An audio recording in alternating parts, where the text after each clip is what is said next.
Good morning, and one more time, welcome to today on this Wednesday morning, the final day of the year. We're grateful to you for waking up with us. Savannah and Craig are off as everybody gets set to celebrate 2025. You ready to make it to midnight? Can you do it? Making it to midnight. I'm thinking 9:30 sounds pretty good tonight. We'll see how we do. We're going to take you right to the place to be tonight. That, of course, is Times Square, and here's a little bit of what to expect during tonight's celebration. By the numbers, about 1 million people are going to gather in those streets of New York to watch the annual ball drop, some already piling in. This year's brand new ball covered in more than 5,000 Waterford crystals. Revelers will also have 1.5 tons of confetti dropped on them at the stroke of midnight. Of course, officials have been working around the clock to make sure that the nation's biggest party is both memorable and safe. One potential wrinkle, of course, is the weather. It's going to be bitterly cold across a lot of the country. It could actually be a wet one for parts of the West Coast. Dylan is standing by with our full ball drop forecast. We'll check with her in a moment, but we do begin right there in Times Square with NBC's Emilie, Ikeda, already bundled and ready for the evening activities. Emilie, good morning.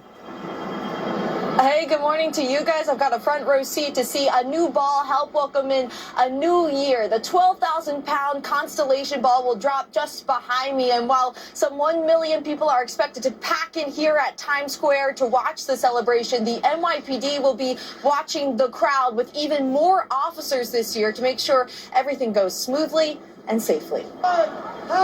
This morning, the confetti is ready. Ta-da! Check it out, guys! And so are the revelers, with the new year quickly coming into focus. Getting through 2025 and just embracing 2026. Authorities in New York City estimate some 1 million people will pack into Times Square tonight to watch the famous ball drop, and they plan to do everything possible to keep them safe. We do not have right now any specific credible threats against Times Square New Year's Eve celebration this year.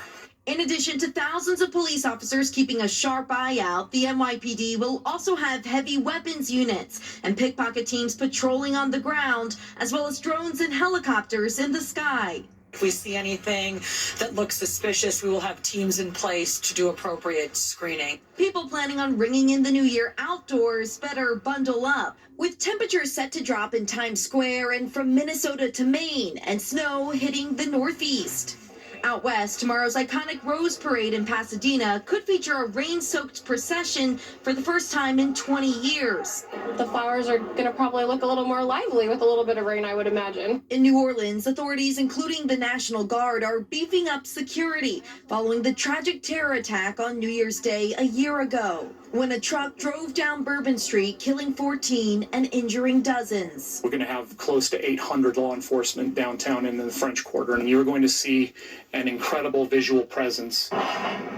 In Philadelphia, authorities unveiling vehicle barriers to keep pedestrians safe. It'll destroy any vehicle that tries to drive across it. And now, just hours until the clock strikes midnight, folks in New York City are looking forward to soaking in the moment of a lifetime. Almost every block I've seen at least one police outside directing traffic, a cop car, so definitely feel safe.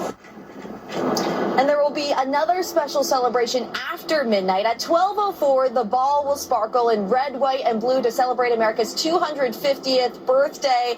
And per tradition, there will also be thousands of pounds of this stuff, confetti, raining down on the crowd, including handwritten notes. Peter, I'm thinking maybe I should wish for a warmer new year. What do you think? Wish for some hand warmers. Exactly. Hand warmers we can make happen. The other ones we'll just have to wait and see. Emilie, thank you so much. All right, let's bring in Dylan, who's in for Al this morning with a closer look at